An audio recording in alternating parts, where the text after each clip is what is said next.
Happy to introduce Eric Gimon, a senior fellow at Energy Innovation. The paper that he's contributed to this project is Let's Get Organized, Long-Term Market Design for a High Penetration Grid.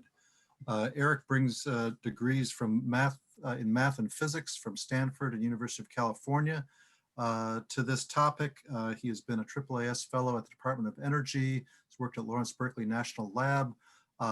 And now has been a major contributor to a variety of energy innovation projects on electricity markets. And I also, in case I forget over the course of 2 days, I also want to just give a shout out to Energy Innovation. As many of you know, they published papers by Gimon, Corneli, and Pierpont in early 2019. And WRI and RFF are explicitly building on that work as we have engaged those three authors and invited them to develop revised and updated versions of their market design concepts, as well, of course, as adding Sue Tierney to our group of authors. So Energy Innovation gets tremendous credit for moving these ideas forward.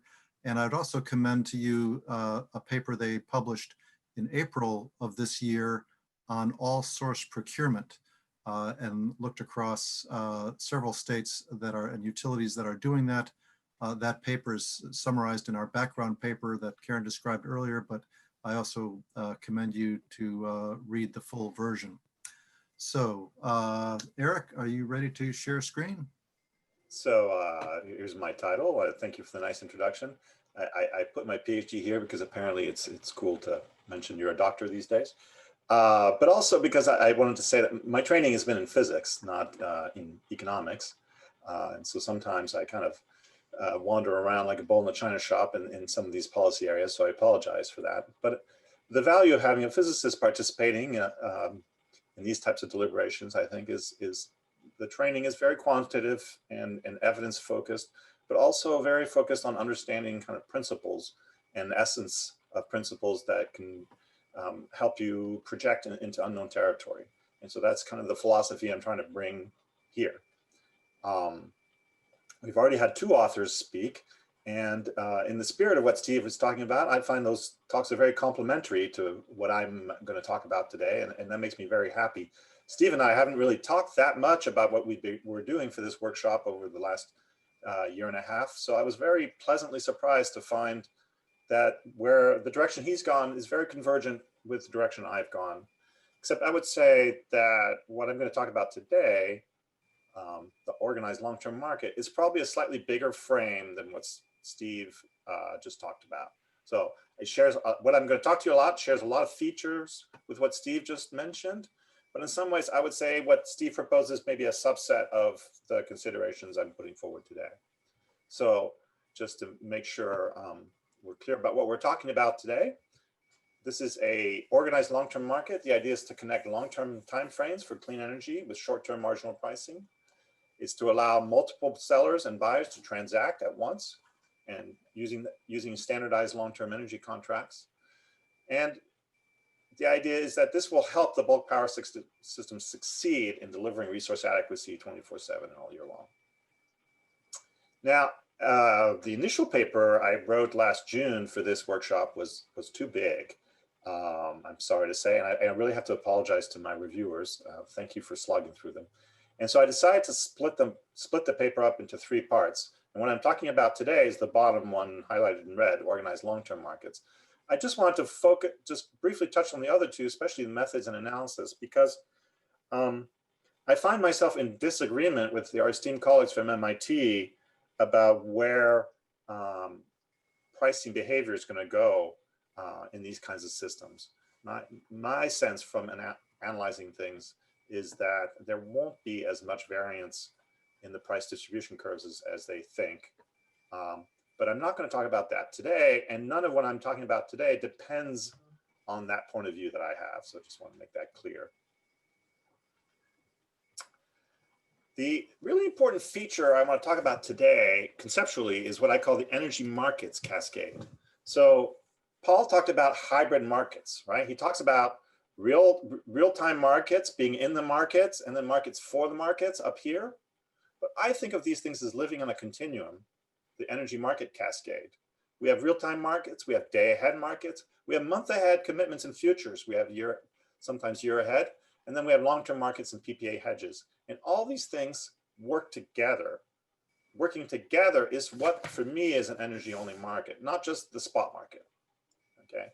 And these things working together allow risk management for market participants, both buyers and sellers. They allow various kinds of technology to align their characteristics, like forecast error, deployment time, storage, and so on, with various market options.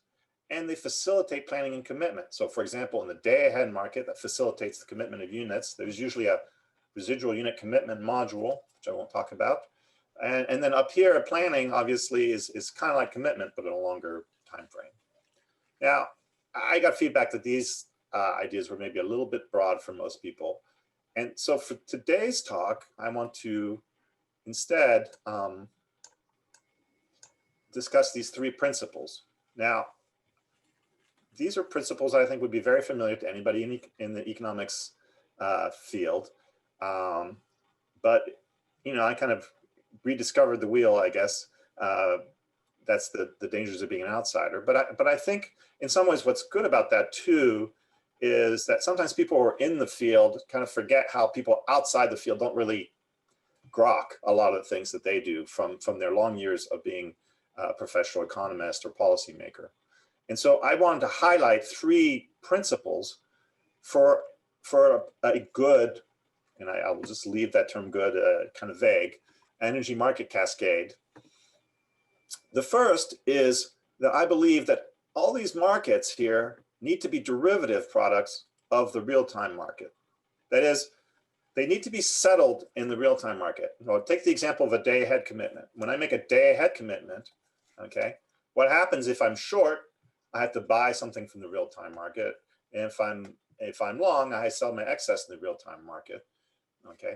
And then basically swapping the revenues it's basically a swap, just like Steve said. So a swap is a form of derivative, and most of these markets are swaps. There's also options, cap options, futures, and so on. There are different forms of derivatives that exist here. The type of derivative I'm going to talk about today lives up here, and it's a swap, just very much like what Steve was talking about. How am I doing on time? Okay. So the idea is to improve this energy market cascade up here with something called an organized long-term market, okay? And what does an organized long-term market do? It connects sellers with a heterogeneous technology characteristics and production profiles, very much along the lines of what Steve was talking about, the different parts of that engine, okay? They're just not the same. And it tries to assemble them into portfolios that are optimized around buyer criteria. They're optimized about what buyers want. Buyers want least cost. They want a production shape that at least reasonably estimates what they're going to consume. I might talk about that more later if there's time. And then emissions, right? Emissions are an important part of the story today. Now here, the emissions criteria aren't built into the market. They're forcers for the market. And then this market creates a standardized long-term energy contract that buyers can buy and trade. Now let's go back to here. Why is that important? Well, these markets work really well when they're transparent and liquid. So if I overcommitted, like if I thought I was going to have more customers than I actually end up with, I don't want to be stuck with a whole bunch of long-term contracts that I don't need. I need to be able to resell those contracts to somebody who might need them. Okay. I didn't really go through these principles, so derivatives I did, and then voluntary I think is also a very important part of the story.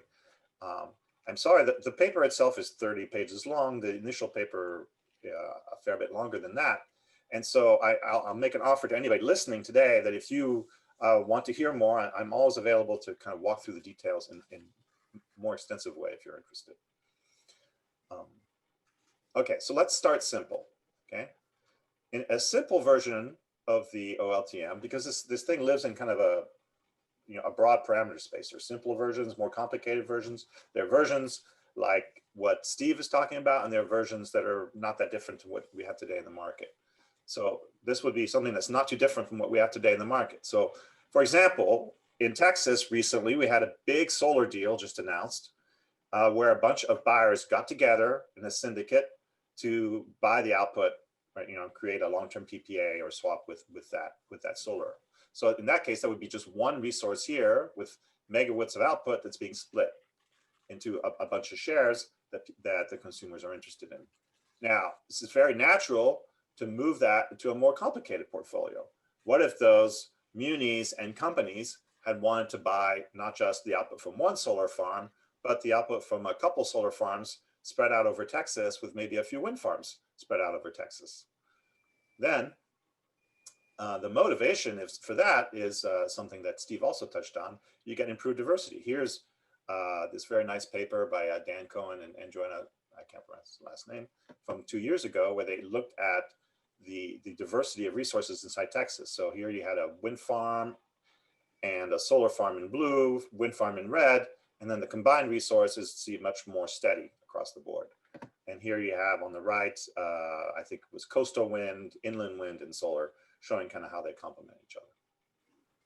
And then the nice thing for the buyer is they can assemble a portfolio of easily retraded long-term delivery contracts of various sizes. So the various sizes are the heights of these bars, in an adaptive manner over time. So in 2020, they might buy a certain size, in 2020, the same one, 2022, then in 2023 it comes along and they decide, oh, maybe I don't need to buy as much. They buy a little less. And the nature of the contracts can maybe change a bit from year to year. But by the time you're here, sometime in 2029, you now have 10 different contracts that you're operating under, okay? And you have a nice portfolio of obligations, okay? In finance industry, I sit on some investment committees and we talk about vintage diversity when we're talking about investments in illiquid assets. But to me, the OLTM really has two main parts, okay? It has the long-term contract exchange, which basically, if you think of that prism picture that Steve nicely opened with, right? All these colors that become one, okay? The exchange is what allows people to sell contracts, retrade contracts in something that's a uniform product, okay? The optimizer function is the thing that collects, is like that prism, okay? It's the thing that collects these different resources into a portfolio that you can deliver. Now, the thing that's kind of different between what Steve is talking about and my broader idea is potentially you could have multiple optimizers, okay? So in Steve's case, you have an optimizer that's really looking at the whole footprint. But in my case, you could have different optimizers that are all trying to create the type of product that everybody's interested in selling on the exchange. The exchange has to be single or singular, but the things that feed into the exchange don't have to be. And so this can live on a big spectrum, right? On the one end, I could be like Steve and I'm looking at the whole market all at once with people either participating directly or implicitly participating by flagging and such things. Or I could be all the way into, say, where Mark Almstrom is talking about hybrid resources, right? I can imagine some large industrial park that has a whole bunch of wind and solar and batteries and maybe some contracts with an electrolyzer that takes some of the power when they want them to take the power and so on, and then sells at that node or related hub a very firm looking product. Now, what I've talked about here, let me go back for a sec, this simple thing. This output is a variable output. It's just coming from wind and solar. It's maybe a bit more diversified, so it's a little better than the output from one project, but it's still variable, right? And these consumers, well, the really smart ones, the big ones like Walmart or Google, they can go one deal at a time. They can assemble their own portfolio to figure out something that matches their needs, right? And Google has talked about having a kind of 24/7 clean portfolio that they want to assemble. But most consumers or small retailers or others can't go about building those portfolios on their own, okay? So they're interested, it might start by being interested in one of these portfolios that's a little bit less variable, that allows them to buy shares of a broader set of resources. But over time, they want to take advantage of more resources to shape the output, okay? Because what they need in the long run isn't some kind of variable output that suits the suppliers. They need something that matches more closely to their demands, the kind of load that they expect. So here we have from our Southeast modeling that we did with Vibrant Clean Energy, it's a very nice picture. So You see here, they had solar. They're only at 30% renewables here, so that's not part of the story. But they have solar here with a high capacity factor in the middle of the day and some of those blue things that Steve talked about. And then here they have wind that's kind of almost a negative image. And on top of that, they've now added a lot of storage. VCE has fairly recent cost estimates in storage that allows them to put a lot more of the short-term storage in their model than models we saw even a year ago.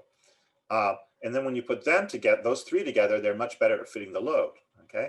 So your customers, they want what I would call facilitating resources. So they don't just want wind and solar in these portfolios, they want other assets. These assets could be some small amount of transmission or large amounts of transmission, dispatchable generation, clean or dirty, storage solutions, utility scale to behind the meters.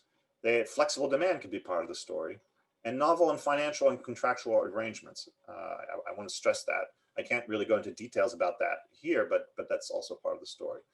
And these allow portfolios to deliver more predictable and desirable long-term energy obligations in the OLTM delivery contract. So now we evolve to a more complex OLTM. So now instead of just wind and solar, we might have some other clean resource, like here's hydro. We might also include the output from nuclear and a little bit of the dirty resources. I'm not going to go too much into that, but it's along the lines of what Steve was talking about. I think we can feather we can manage the going down of these resources as part of this long-term procurement. But you also have storage and transmission and contracted demand patterns. You can also take this output as it comes out and shave off some of it and have a variable offtake agreement. Somebody who's willing to take some of that output that's much more variable at a lower price because maybe they have an electrolyzer that's super good at ramping up and down its use of electricity and so on. I don't really care why they're happy to do it, as long as they're happy to do it. That allows me to create this block here that's much better shaped. And then I split that shaped block into shares that the consumers can consume and they're happy with, okay? But at the base of this is always the spot market. Okay. Now here's some examples of how an OLTM could help with things starting today, okay?